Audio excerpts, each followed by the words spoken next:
मैं आपको उन हिंदू नरसंहारों का दर्दनाक सच बता रहा हूं जिनका जिक्र इतिहास की किताबों में कहीं नहीं मिलता है। आज हम बात करेंगे द ब्राह्मण फाइल्स की। जी हां, द ब्राह्मण फाइल्स।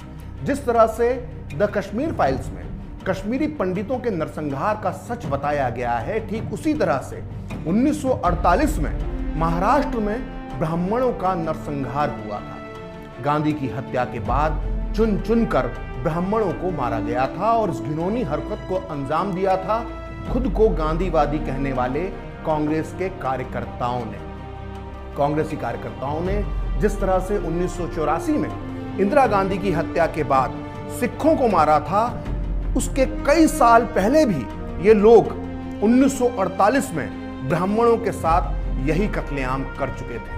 लेकिन कितने दुख की बात है कि 1984 के सिखों की बात तो की जाती है, लेकिन 1948 के इस ब्राह्मणों के नरसंहार के बारे में किसी को कोई जानकारी नहीं है।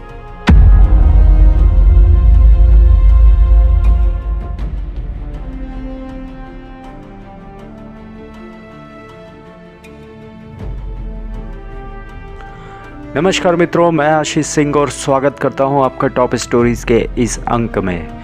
मित्रों, गांधी जी की हत्या के बाद देश में पंडितों का हुआ नरसंहार, तो हम देखेंगे पूरे वीडियो में इस चीज़ को और समझने की कोशिश करेंगे कि आखिर ऐसा क्या हुआ गांधी की हत्या के बाद जिससे कि देश में भड़के दंगों में खासकर पंडितों का नरसंहार हुआ। इससे पहले कि वीडियो शुरू करें, वीडियो को लाइक कर दीजिए, शेयर कर दीजिए और अगर अभी तक आपने चैनल को सब्सक्राइब नहीं किया है तो सब्सक्राइब भी कर दीजिए। धन्यवाद।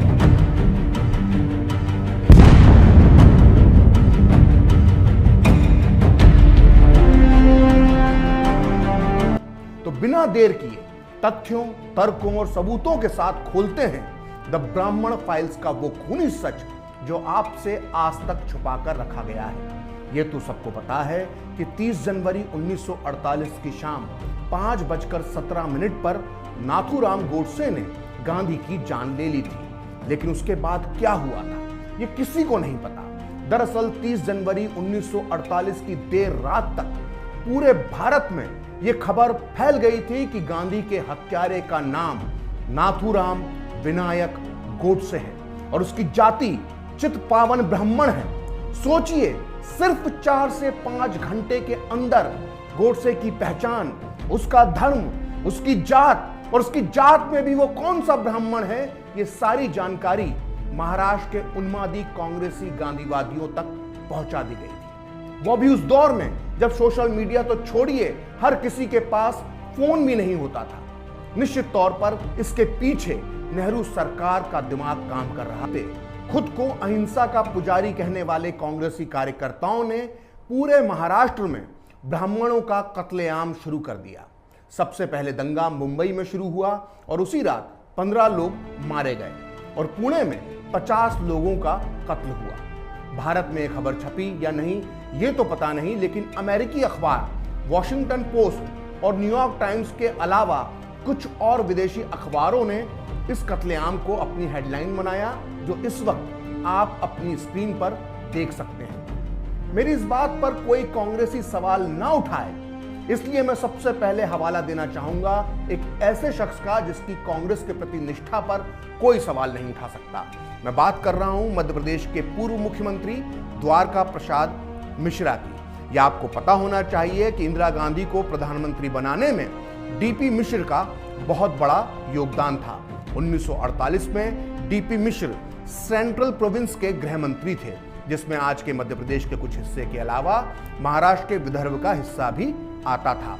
डीपी मिश्र ने अपनी किताब लिविंग एन इरा के वॉल्यूम 2 के पेज नंबर 58 पर जो लिखा है उसे आपको बहुत ध्यान से पढ़ना चाहिए। डीपी मिश्रा ने अपनी किताब में लिखा है कि गांधी जी की हत्या के बाद ब्राह्मणों के घरों और दुकानों पर हमला करने के साथ उन्हें आग के हवाले करने का भी प्रयास किया गया। ब्राह्मणों द्वारा संचालित शिक्षण संस्थाओं को भी नहीं बख्शा गया। नागपुर के जोशी हाई स्कूल में आग लगा दी गई और जब फायर ब्रिगेड वहां पहुंची तो भीड़ ने उसे वापस लौटने पर मजबूर कर दिया। ब्राह्मणों के विरुद्ध हिंसा के भयंकर और दिल दहला देने वाले मामलों में ज्यादातर कांग्रेसी शामिल थे। इनमें से कुछ तो कांग्रेस समितियों के पदाधिकारी भी थे। तो डीपी मिश्रा ने यह साफ साफ लिखा है कि ब्राह्मणों के खिलाफ हिंसा करने वाले न केवल कांग्रेस के कार्यकर्ता थे, बल्कि कांग्रेस के बड़े नेता भी इसमें शामिल थे। आइए अब सिलसिलेवार तरीके से ये जानते हैं कि किस शहर में कितने ब्राह्मणों को किस तरह से निशाना बनाया गया। महाराष्ट्र के कपहरे गांव में एक पूरे परिवार को सिर्फ इसलिए जिंदा जला दिया गया क्योंकि उस परिवार का सरनेम गोडसे था, जबकि हकीकत में इस परिवार का नाथूराम गोडसे से कोई भी लेना देना नहीं था। खैर, गांधीवादियों के निशाने पर सबसे पहले चित्पावन ब्राह्मण थे, लेकिन देखते ही देखते इन अहिंसा के पुजारियों ने सभी महाराष्ट्रीय ब्राह्मणों को अपना निशाना बनाना शुरू कर दिया। उस दौर में जिसके भी नाम के आगे आपटे, गोखले, जोशी, रानाडे, कुलकर्णी, देशपांडे जैसे सरनेम लगे थे, भीड़ उनकी जान की दुश्मन हो गई। जबलपुर से छपने वाले अखबार उषा काल के मुताबिक महाराष्ट्र के सतारा जिले के 400 गांवों में हजारों ब्राह्मणों पर हमले हुए और करीब 1500 ब्राह्मणों के घर जला दिए गए। उड़तरे गांव में एक कुलकर्णी परिवार की महिला और उसके पोते को जिंदा जला दिया गया। वहीं पंचगनी में एक स्कूल इसलिए जला दिया गया क्योंकि इसका संचालक ब्राह्मण था। वहीं सांगली में एक कपड़ा मिल और टीबी अस्पताल को आग लगाई गई।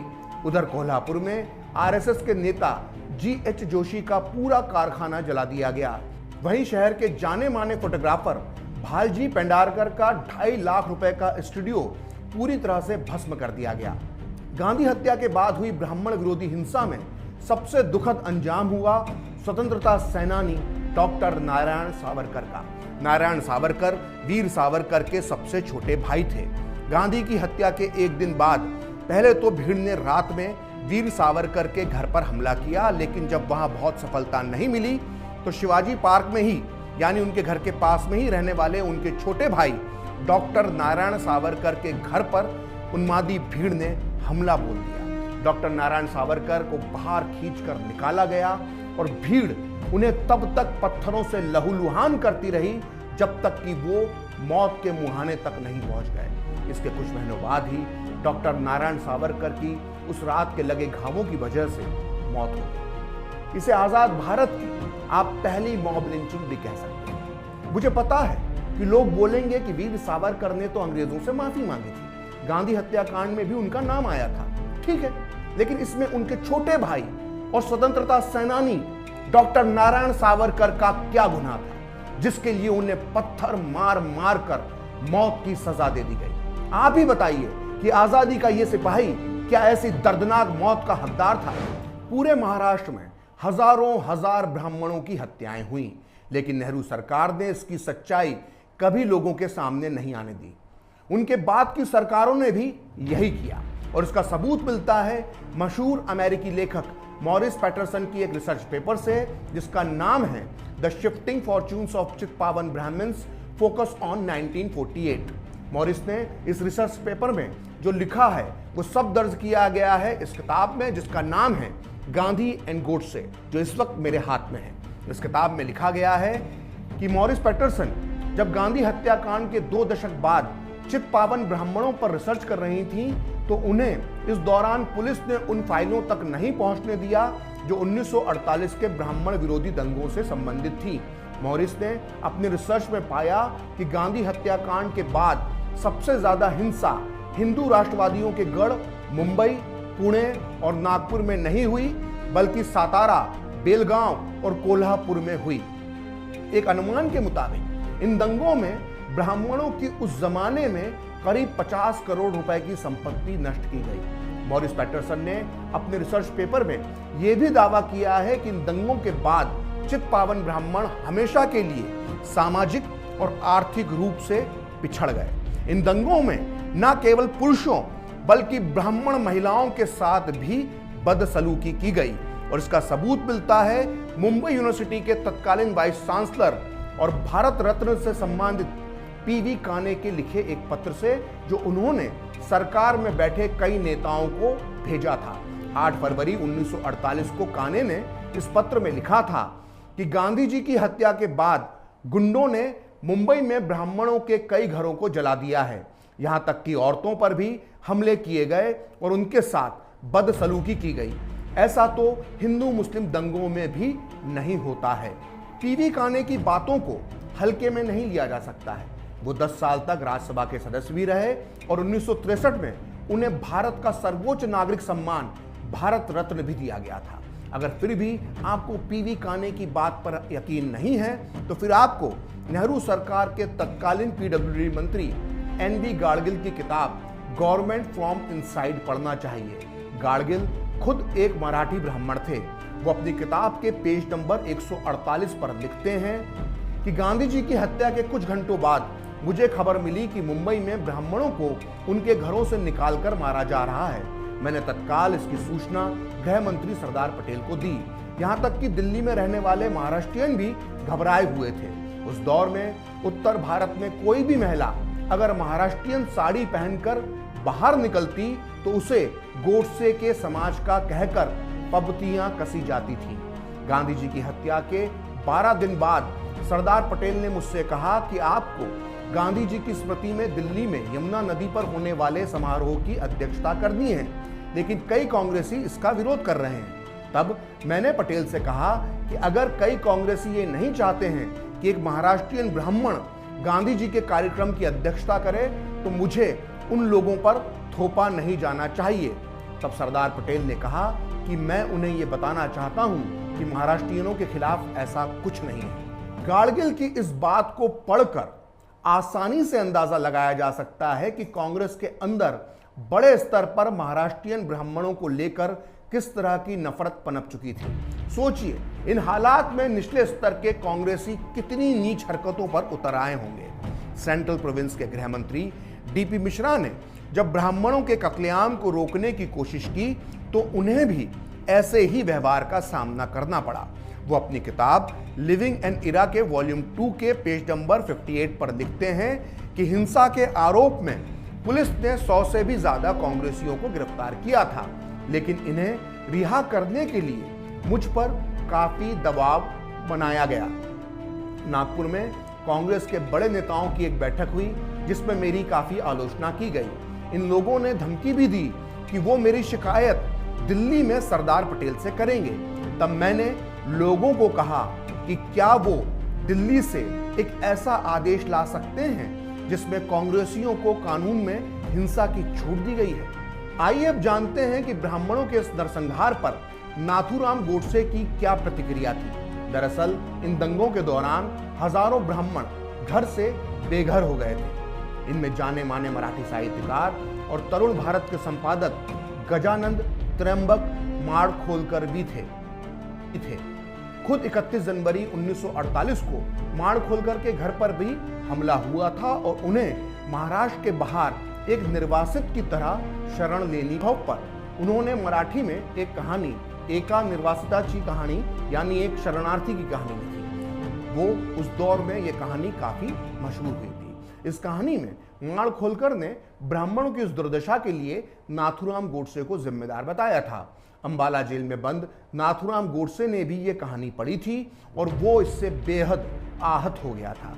अपनी फांसी से ठीक एक दिन पहले यानी 14 नवंबर 1949 को गोडसे ने माड़खोलकर को एक पत्र लिखा जो बाद में पुणे से प्रकाशित होने वाली साप्ताहिक पत्रिका सोबत में 1970 में जाकर छपा। इस पत्र में गोडसे ने लिखा था कि आपको इस बात का दुख है कि गांधी की हत्या करने वाला आपके समाज यानी चित्पावन ब्राह्मणों में से एक है। इससे आपको दुख और लज्जा महसूस हुई होगी। गांधी हत्या के बाद जो घटनाएं यानी ब्राह्मण विरोधी हिंसा हुई थी उसे जानने के बाद मेरी भावनाएं भी कुछ हद तक आपके जैसी हो गई थी। लेकिन गांधी जी ने शुरू से ही हिंदुओं पर दया के नाम पर भयानक आघात किया। दिल्ली की ठंड में हिंदू शरणार्थी जब पेड़ों के नीचे नहीं रह पाए तो वो अपनी जान बचाने के लिए मस्जिदों की छत के नीचे चले गए। लेकिन गांधी जी ने अपने प्राणों को दांव पर लगाकर उन्हें मस्जिदों में नहीं रहने दिया। शरणार्थियों को रहने की जगह न देकर गांधीवादी सरकार ने हजारों पुरुषों, स्त्रियों और बच्चों को ठंड के दिनों में गटर और सड़क के किनारे रहने को मजबूर किया। श्री माड़खोलकर जी, सिर्फ एक पल के लिए सोचिए, उन हजारों विस्थापित पंजाबी महिलाओं में से एक आपकी भी धर्मपत्नी होती तो। नहीं, इस कल्पना को पल भर से भी ज्यादा अपने मन में ना रखें, किंतु ये सवाल मैं आपसे पूछता हूं कि आप इस तरह के अत्याचार करने वाले मनुष्य के विषय में किस भावना से लिप्त होंगे। ये कहानी भावनात्मक कल्पना नहीं है बल्कि हकीकत है। गोडसे ने जो किया था उसके नाम पर आज भी हिंदूवादी विचारधारा को बदनाम किया जाता है, लेकिन गांधी की हत्या के बाद जो गांधीवादियों या उस वक्त के कांग्रेसी कार्यकर्ताओं ने किया उसका हिसाब कौन देगा। गांधीवाद अहिंसा और शांति का ढोंग करके दूसरों को निशाना बनाने वाली सोच आज 2022 में भी जिंदा है।